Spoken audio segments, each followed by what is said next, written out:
The ACC bracket is set, and I do not have Duke winning the ACC tournament. There's a couple reasons for that. We'll get into it, but you let me know, are you taking Duke or the field in this tournament? We're going to make a pick for every single game from Tuesday all the way to Saturday. Let's go. First, for the 2 p.m. game, we got Stanford and Pitt. I'm going to take the Cards in this one simply because they have Ibuka Okori. I think that's enough for this one.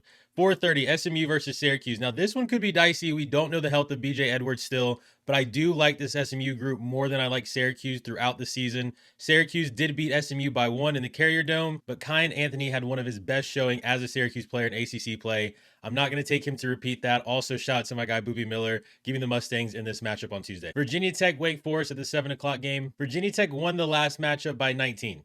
But the Hokies also shot 40% from three. They had 20 assists on 31 made field goals and only 5 turnovers. I don't think they recreate that. And albeit Wake Forest defense has not been great, but this is more so I really like Juke Harris in this one, coming off a 31-point game against Cal. He's a local kid. I think he's going to have at least one good game in this tournament, so I'm going to take Wake Forest in this one over Virginia Tech. Wednesday matchups, 12 p.m. We got Stanford at NC State. Now, this is an interesting one because Stanford comes into this one winning 4 straight games, NC State losing 4 straight games. And we obviously saw Stanford beat NC State by 1 just the other day in Raleigh. Now, the only reason I'm honestly saying NC State is going to win this one is because I think NC State has to win this one. They've played their way from a 7 seed at one point in bracketology just 2 weeks ago down to the 10 line. If they lose this game, they will be a legit bubble team and have to wait to hear their name called on Selection Sunday. I think if they lose, the metrics really like them. They've done enough to get in, but you just don't want to sweat it. And if you can beat Stanford, I think that ultimately locks NC State into the tournament. They're the team with more talent. Will Wade has got to deliver on some sort of promise. And if NC State loses on Wednesday of the ACC tournament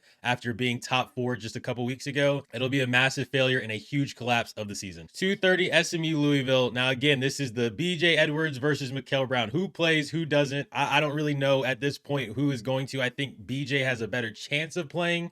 Mikal seems to be really in and out of that lineup right now with that back injury. And at this point, this is a pick 'em to me. So the last time they played, BJ Edwards and Mikal Brown, SMU won. The game was in Dallas. But I think Louisville seems to be in a bit of a better spot without Mikal Brown than what we've seen from SMU without BJ Edwards. Louisville coming off a huge win at Miami. I'm thinking maybe they can ride that here into Charlotte. Give me Louisville over SMU in this one. 7 o'clock, Cal versus Florida State. Florida State is one of the hottest teams in the ACC. They've won 9 out of their last 11, and one of those losses during that stretch was a 3-point loss to Virginia. I like FSU in this one, and realistically, I wish they were on any other line because I think they would have a legit chance at upsetting the 2, 3, or 4 seed in this situation. This would put them in a matchup against Duke. Not trying to spoil it, but I don't know.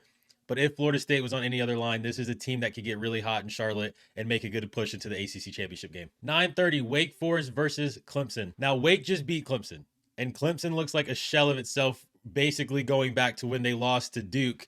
At that time, they were second in the ACC, got mollywopped by Duke at Cameron, and they just have looked absolutely abysmal since. They're coming off losses against Carolina. I want to go Juke and the Deacons here. I really do, but I think if you look back at when they played last time, Wake Forest did win that game by 8, but Wake went 45% from the 3, 55% from the field. They got 21 points off the bench from 2 players. I don't think Wake is going to be able to recreate that. I'm going to take the Tigers in this one, but I kind of hope Wake Forest wins. And I would love to see, honestly, another matchup between Wake and UNC in the next round. 2:30 Miami versus Louisville. I'm going to say Miami gets their get back on the cards after just losing that one. Same thing here. I think Louisville might have their legs shot by this point, especially if they don't have Mikal Brown. Give me Miami. 7 o'clock, Duke versus Florida State. Now, I just mentioned it earlier. I think Florida State would have the opportunity to upset any of these other teams, but I think Duke, first game in the ACC tournament, they're not going to be a threat to lose that game, even with Patrick Ngangba and Caleb Foster health status up in the air right now. I think Duke wins this one pretty straightforward. 9:30 p.m. Carolina versus Clemson. Now, in this one, I do like what UNC showed in the first half against Duke in the 3 minutes in the second half,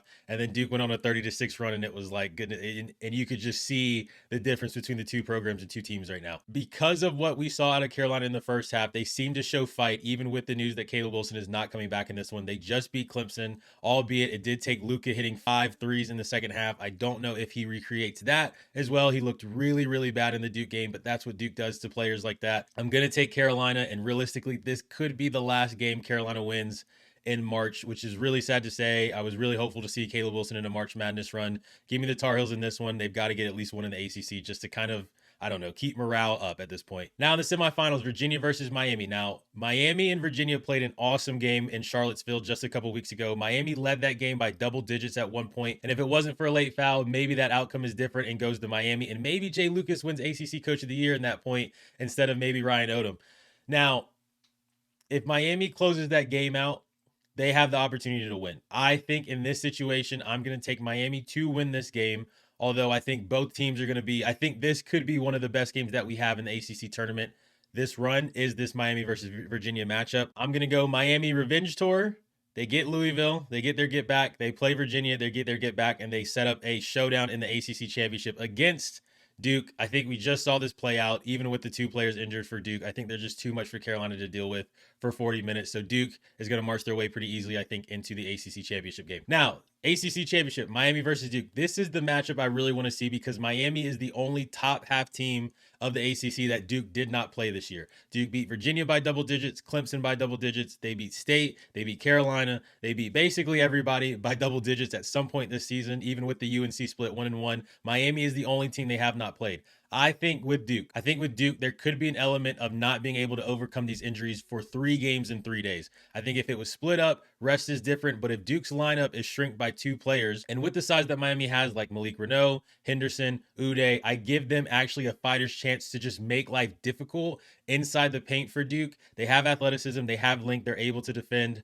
I'm actually going to take the Canes to win this one. I think Duke maybe doesn't mail it in, but they might not be as worried about this in the ACC championship. If Foster and Ngongba don't play, I think it gives Miami at least something to attack when we get to this point. Florida State, Carolina, I think just don't have enough to deal with Duke at that point. The only reason I can really even say Miami is because we don't have evidence that Duke has beat them by 20.